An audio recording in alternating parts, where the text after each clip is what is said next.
June 12th, 1944, 9:17 p.m., Camp Hearn, Barrack 12.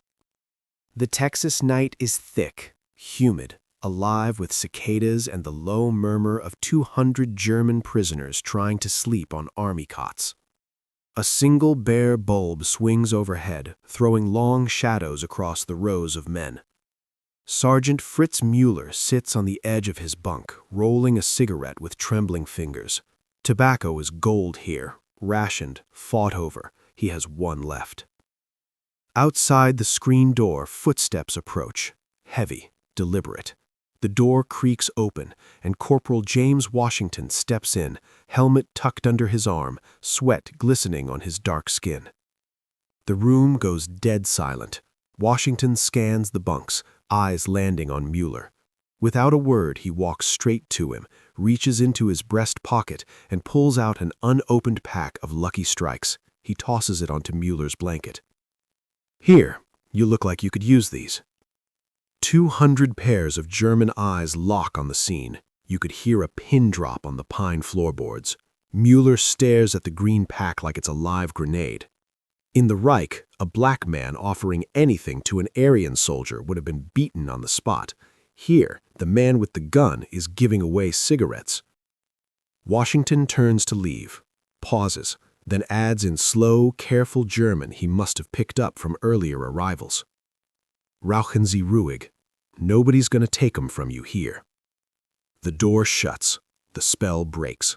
A low rumble of disbelief ripples through the barrack. Mueller tears open the pack with shaking hands, lights one, inhales deeply.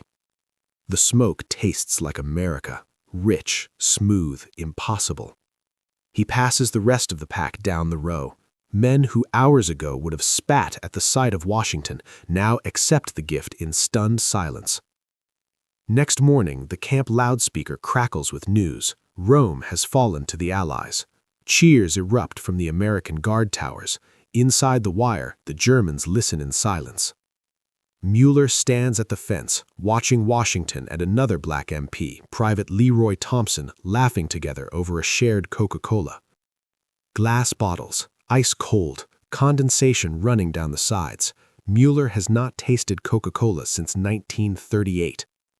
He watches Thompson hand a second bottle through the fence to a young Luftwaffe pilot who lost both brothers at Stalingrad. The pilot takes it, nods once, almost bows.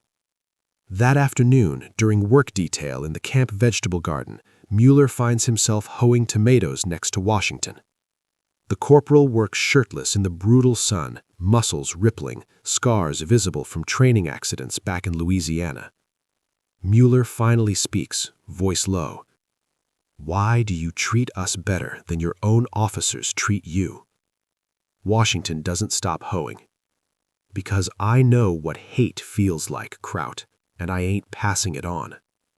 The words hit harder than any propaganda film ever could.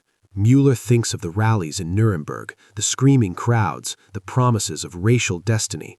He looks at the rich black soil under his hands, soil worked by prisoners and guarded by men the Reich called animals. Something inside him cracks, just a hairline fracture, but it's there. That night, he writes in the margin of his contraband Bible, the only paper he has, "They feed us better than our own people. They guard us with men we were told are beasts.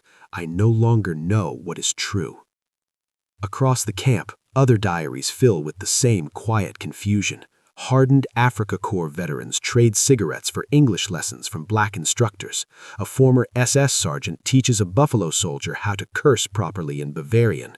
Laughter, actual laughter, drifts across the wire on the hot wind. But not everyone is ready to let the old world die.